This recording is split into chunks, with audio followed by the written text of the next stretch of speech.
Nahulog sa kamot sa kapulisan ang usa ka 85 anyos nga senior citizen tungod sa reklamong pagmolestya sa iyang silingan nga usa ka 6 anyos nga batang babayi. Namatikdan matud pa sa mga saksi nga kadudahan ng lihok sa mong idaran sa dihang nisulod sa usa ka bakanteng lote kuyog ang bata alas 10 sang takna sayo sa kabuntagon Enero 19.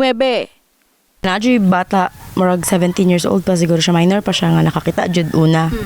Tapos nag-agi man akong banay hanggi ingnan nga kuya si tahagod to kay naay man niya kisit sa sulod ba. Karon akong banay gitanaw sa niya. After niya nalantaw ni dagan siya sa kuha nagahilak gani siya. Murag naratol siguro siya wala siya kabalugod sa iyang bation. Nibalik daw akong partner dito yan ang gisita. Moto ni gawas na daw ang bata. Iyaha pag ganito ang gigunita na anak siya. Nagkabalas pa ang ayang tuhod. Tapos ingon niya nangguna lang daw siya dito pero lagi nakakita. Subay sa impormasyon, gisuhulan matud pa sa sospek ang biktima og 20 pesos bugti sa pagkuyog kaniya sa usa ka bakanteng lote sa Purok Panaghiusa, Barangay Mabuhay, Jansan. Dili lamang matud pa kini kausa lang kahigayon nga gimolestya sa sospek ang bata. Accordingly, based doon sa narration ng bata, binigyan siya ng pera, 20 pesos ng suspect. When the minor victim was interviewed by my WCPD,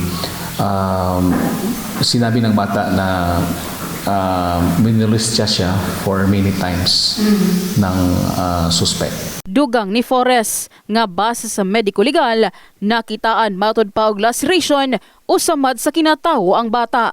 And nung pumunta sa kanya, dinala niya doon sa may bakanting lugar na kung saan mayroong garden at doon niya minolestya yung bata. So based doon sa interview result, talagang ginamit nung suspect yung kanyang ari para ipasok yung ari niya doon sa bata. And with the result of medico legal, talagang merong fresh laceration doon sa ari ng bata. Tungod ni ini, kahibulungan alang sa mga saksi kung nganong nakahigayon pa ang sospek nga himuon ng krimen, luyo sa iyang pangidaron.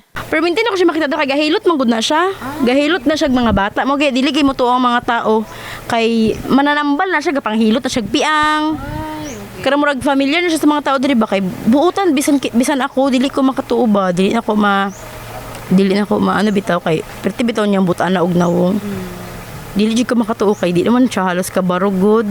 Gidala na sa korte ang 85 anyos nga sospek alang sa formal nga pagpasang atog kasong statutory rape samtang gipailawom na sa intervention ug counseling ang bata ingon man ang ginikanan niini. In the heart of changing lives, kini si MJ Fernandez sa Brigada News Jansan. Brigada News.